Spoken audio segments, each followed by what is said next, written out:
Punjab Kings একটাও match হারছিল না এবং পর দুই ম্যাচ হেরে গেল।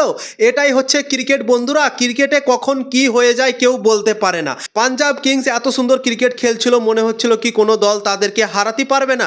রাজস্থান রয়্যালস প্রথম ম্যাচ হারালো এবং আজকে গুজরাট টাইটান্সও তাদেরকে হারিয়ে দিল। তো মোমেন্টামটা খুবই ইম্পর্টেন্ট যে কোনো দলের জন্যই। যে দল মোমেন্টাম ধরে নেয় সেই দল কিন্তু অসাধারণ ক্রিকেট খেলে, জবরদস্ত ক্রিকেট খেলে। যখনই কিন্তু মোমেন্টাম ভেঙে যায় তারপর থেকে সেই দলের ভাগ্য পরিবর্তন হয়ে যায়, তারপর সেই দল ম্যাচও হারতে লাগে।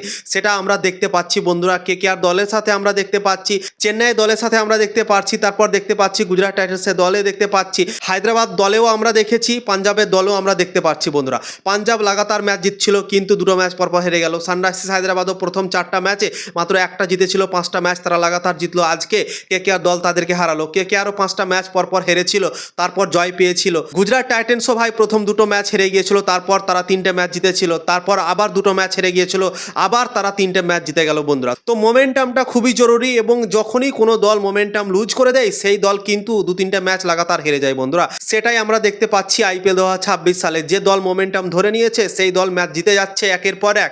যে দল মোমেন্টাম ভাঙছে সেই দলের ভাই লস হয়ে যাচ্ছে, সেই দল ম্যাচ হেরে যাচ্ছে লাগাতার। তো এরকমই হচ্ছে আইপিএল 2026 সালে। আজকে অসাধারণ একটা ম্যাচ হলো গুজরাট টাইটান্স ও পাঞ্জাব কিংসের মধ্যে।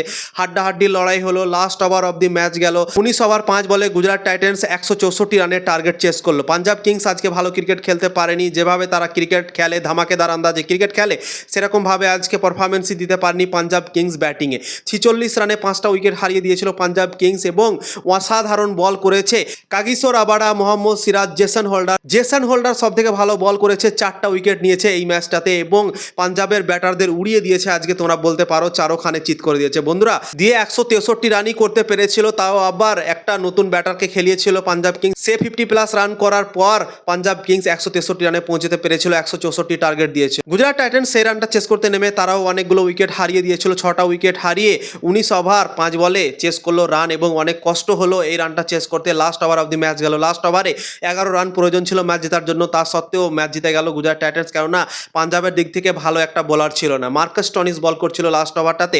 তাই জন্যই পাঞ্জাব কিংস এই ম্যাচটা জিততে পারলো না। যদি একটা ভালো বোলার থাকতো, ধরো আশদীপ সিং বা মার্কো ইয়ানসন বা বাটলেট, এইরকম বোলারগুলোর যদি ওভার থাকতো তাহলে হয়তো পাঞ্জাব কিংস এই ম্যাচটা জিততে পারতো। কেননা 6 বলে 11 রান কিন্তু অনেক। আজকে যে পিচটাতে খেলা হলো সেই পিচটাতে কিন্তু এই রানগুলো অনেক ভাই।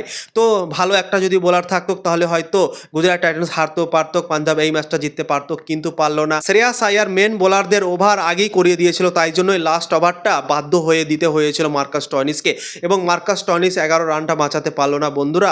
19 ওভার 5 বলে গুজরাট টাইটান্স ম্যাচ জিতে গেল। 5 নম্বর বলটাতে ছক্কা মেরে ম্যাচ ফিনিশ করলো ওয়াশিংটন সুন্দর।